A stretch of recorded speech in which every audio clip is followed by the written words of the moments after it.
Hai guys, kalian pernah dengar gak sih tentang kasus adiksi nikotin? Jadi di video kali ini aku dan teman-teman mau bahas mengenai adiksi nikotin dan bagaimana caranya biar kita bisa terlepas dari nikotin. So keep on watching ya. Adiksi nikotin atau nikotin dependence merupakan sebuah kondisi di mana seseorang memiliki ketergantungan terhadap zat nikotin.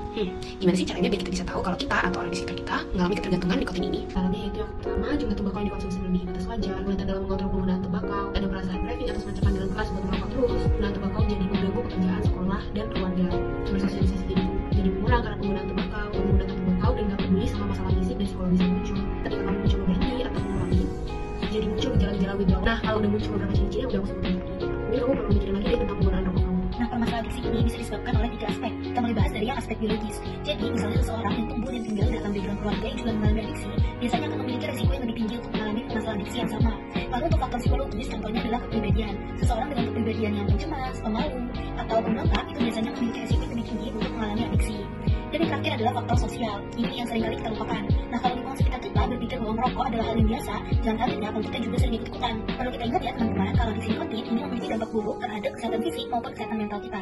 Contohnya nih, adiksi nikotin itu bisa menyebabkan gangguan pernapasan, gangguan pencernaan, metabolisme tubuh, hingga menurunnya imun tubuh. Dan yang paling parah, adiksi nikotin ini juga bisa meningkatkan resiko seseorang terkena kanker loh. Nah, jika seseorang mengonsumsi nikotin secara berlebihan, toleransi tubuhnya terhadap zat nikotin juga akan semakin meningkat, sehingga jumlah konsumsi rokoknya setiap hari juga akan bertambah.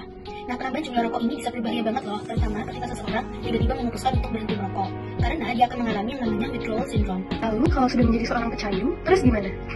Nah, tentu aja semua itu ada proses dan juga langkah-langkahnya ya guys. Yuk kita mulai bahas dari pertolongan pertama. Yang pertama ada nikotin gum atau permen karet nikotin. Ini tuh seperti gula-gula pada umumnya, hanya saja bisa menahan kita supaya tidak tergoda menghisap rokok. Yang kedua ada nikotin patch. Penggunaannya gampang banget guys, jadi tinggal kalian tempel di lengan kalian. Dan yang ketiga ada nikotin inhaler, atau ya alat ini itu seperti rokok yang bisa kalian hisap, hanya saja tanpa asap dan juga bahaya dari rokok.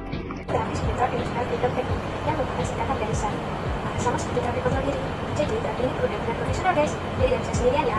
Nah, tapi ini punya 3 tahap, yaitu yang pertama di set up, yang kedua di tune in, dan yang ketiga titik berikutnya adalah social support. Social support merupakan dukungan sosial yang mengacu pada lingkungan yang ada di sekitar kita. Nah, social support ini berdasarkan lingkup sosialnya loh, seperti teman, pacar, dan dari kita sendiri, terutama Kementerian Kesehatan, mereka itu sudah mengeluarkan beberapa langkah-langkah dikenal sebagai STAR. Jadi, di STAR, langkah pertama yang harus dilakukan adalah menetapkan kapan teman-teman ingin berhenti merokok. Yang kedua, teman-teman bisa mulai bilang ke orang-orang terdekat kalian, seperti keluarga, teman, ataupun pacar, sehingga dalam proses berhenti merokok nanti, teman-teman bisa mendapatkan dukungan dari lingkungan kalian. Yang ketiga, teman-teman harus mengantisipasi pemicu-pemicu yang bisa menyebabkan kalian berhenti merokok lagi dengan membuat rencana-rencana untuk mengantisipasi hal tersebut. Yang keempat, teman-teman bisa mulai buang rokok ataupun alat-alat yang berhubungan dengan rokok seperti korek api ataupun asbak.